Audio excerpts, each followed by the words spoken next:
What do you want? She's on this side, so let's break this one. I got this for now, and if we need to go heavier, I'll go heavier. It's okay, sweetie. I tried reaching in, we can't get in through there, so. Got it. It's okay. It's okay. Hold on, I got close. Control 20, we're going to be forcing entry into the vehicle to the kid. Anybody in the way? Nope.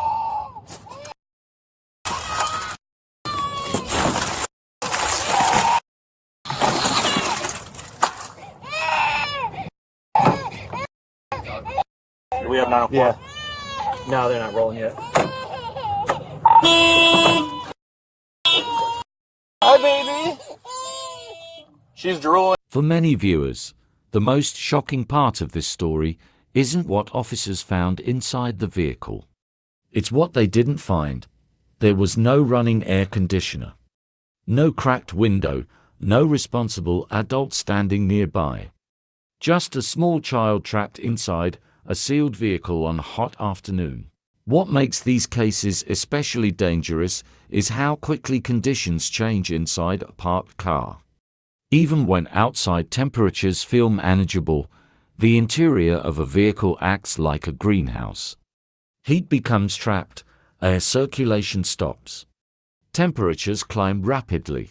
Investigators often point out that children are far more vulnerable than adults to heat-related emergencies. A child's body temperature rises faster, and once symptoms begin, deterioration can happen with alarming speed. Looking at the bodycam footage, officers weren't responding to a theoretical risk. They were responding to an active medical emergency.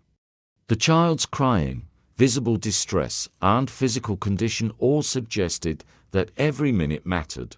This is why officers chose to break the window rather than continue searching for the owner. At that moment, finding the parent became secondary. Saving the child's life became the priority. And as the investigation unfolds, one question begins to emerge. How long had this child actually been inside that vehicle?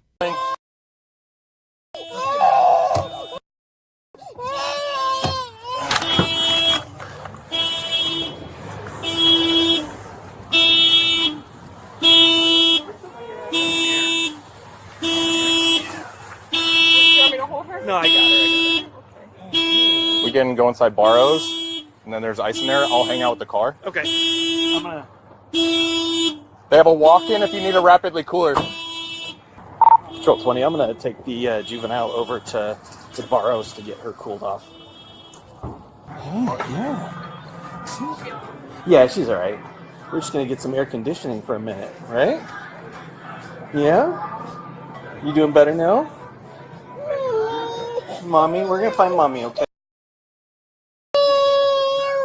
Okay, let's see if we're gonna find mommy, okay? You don't want to go in there. You don't want to sit there. We'll just sit right here. Gotcha. I took photos and stuff like that. See if they can page the owner of. They are. Okay. I told them, I said, hey, just don't give off any information. Just say like, hey, the owner, can they come out and check on their car because the alarm's going off? I'm thinking 42 hours. 100%. Yeah, this is unacceptable. Yeah, cracking the window like she's a dog. Right. It's disgusting. It's. In case she needs anything later. So glad you guys found Thank her. you. Control 20, can you turn on your radio today? My mouth says still nothing. Yeah, I went to lunch. I was like, at first I was like, who the fuck leaves a purse in a Dude, I'm telling you, thank you. I was like, who the fuck? But also like, She's drooling from her mouth and her nose right now, so she's got heat exhaustion. I was like, who the fuck leaves a purse in the front seat? And I was like, none of my business. And I looked, and I see movement in the back. I was like, there's no way to take that. Right. Jesus, And at first fuck, I thought man. she was like 3, and then I didn't want to stare too hard and then get reported for like, hey, you're looking at someone's car and there's somebody in the back seat for all I know.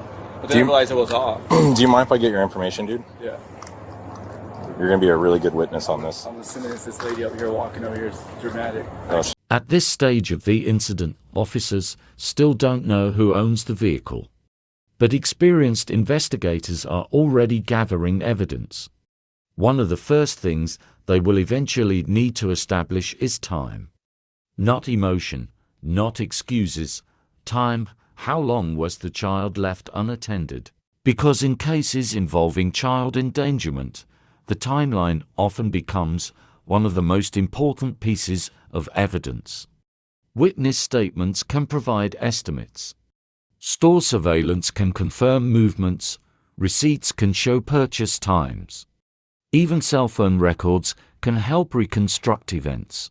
Investigators understand that a parent's explanation may change once they realize the seriousness of the situation. That's why objective evidence becomes critical. And from an evidentiary standpoint, what officers have already observed is significant. A distressed child, an unattended vehicle, extreme heat conditions, and the necessity of a forced rescue. Those facts exist regardless of what explanation may eventually be offered.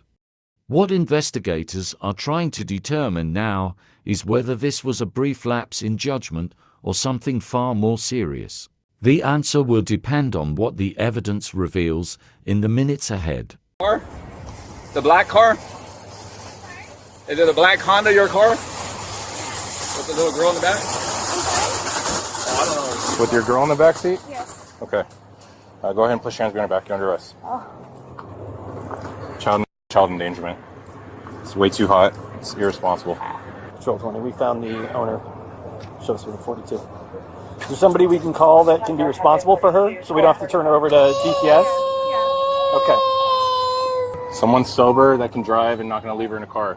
Anybody? Do you know anybody that can do that? Yeah. Okay.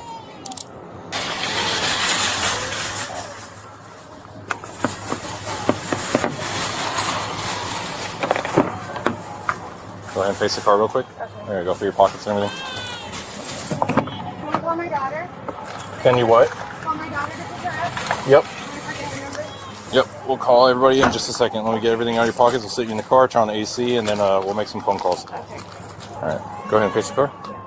Anything in your pockets that's going to poke, prick, or stab? No. No? Okay. Okay. Go ahead and... Okay. And let me get a phone real quick so I can call. Okay. Hey, so she was left in a car for an undetermined amount of time. I just wanted to get her checked real quick because it's still pretty warm out. I tried cooling her down in the AC. Was the AC on? No, car's been off. Okay. So mom was in there long enough to shop for a cart of groceries. So Okay. mom's in custody right now with us. Yeah.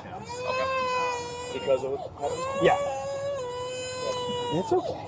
She have parents at all? Like, your mom? Mom has a contact point that we're going to get from her, but yeah, mom's going to be going to jail Control for 20. Junior, Junior, I need you to come to the Walmart on Reams and Greenway. I'm being arrested. Leaving the baby in the car. Can you come get her? Can you come get her, please? Jessica. I know. Sure, okay, I'll be there. And so Greenway and where? The Walmart Market on Greenway and Reams. Alright, hold on. Okay. Look, he's gonna blow it Oh, up. look at that. Look. See if you can do it. Yeah, a lot of pressure now. Don't mess up. I'm good. It's okay. I know. It's okay. I know, baby. I'll tell you in the car. Okay.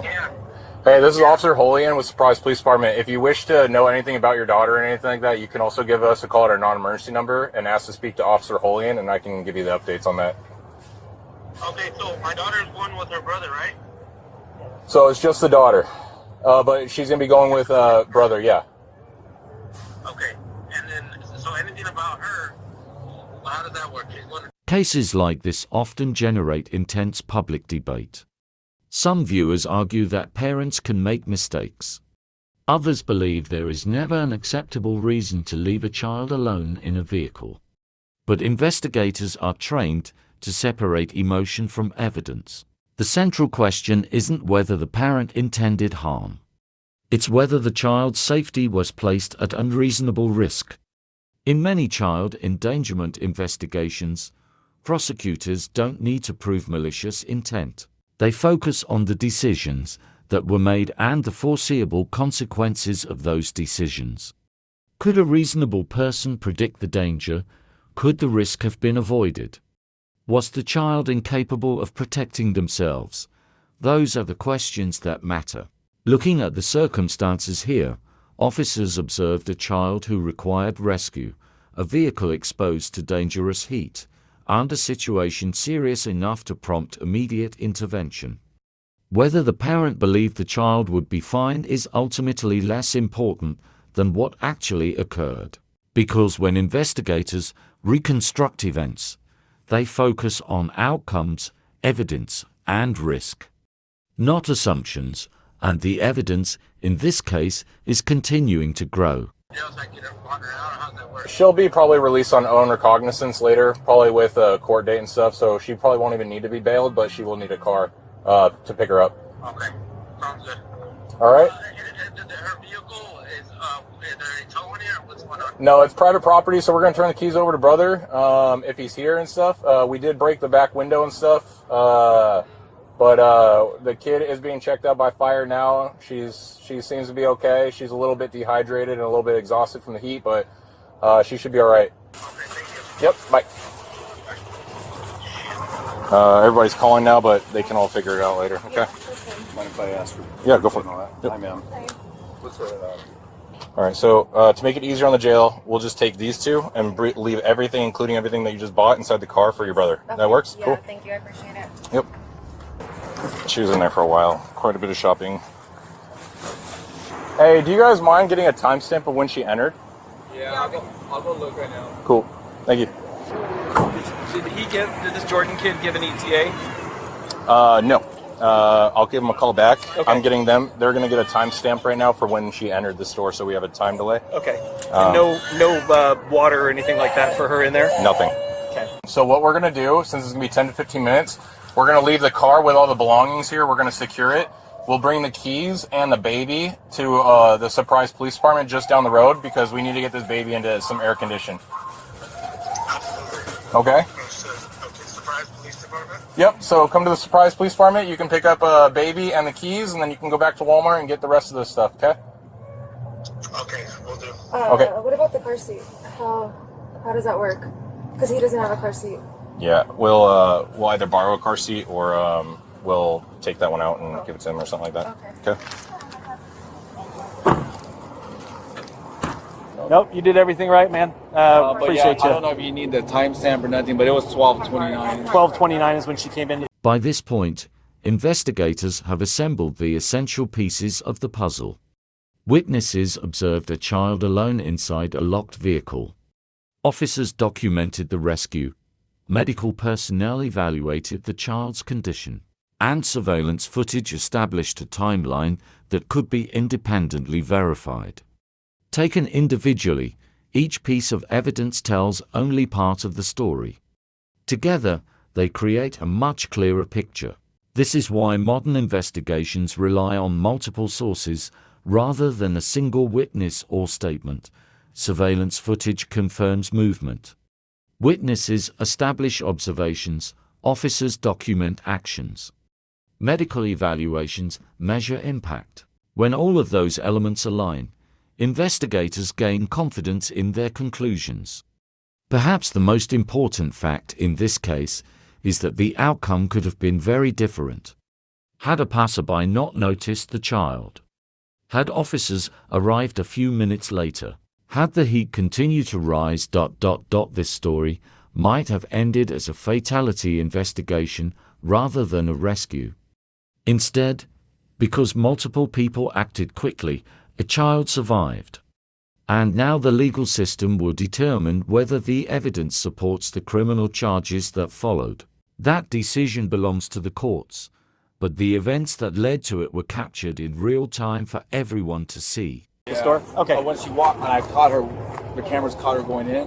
Okay. I don't know if she went anywhere else. We can't see all the other but that's when cameras. she entered into Walmart. 12:29. I don't know. I don't remember what time she... Oh, actually, she was in there still for about 20 minutes. Yeah, it was still more than enough time. So entered at 12:29. Perfect. Cool. Thank you very All right, much. well, man. No, you did the right thing. So you saved a life today, dude.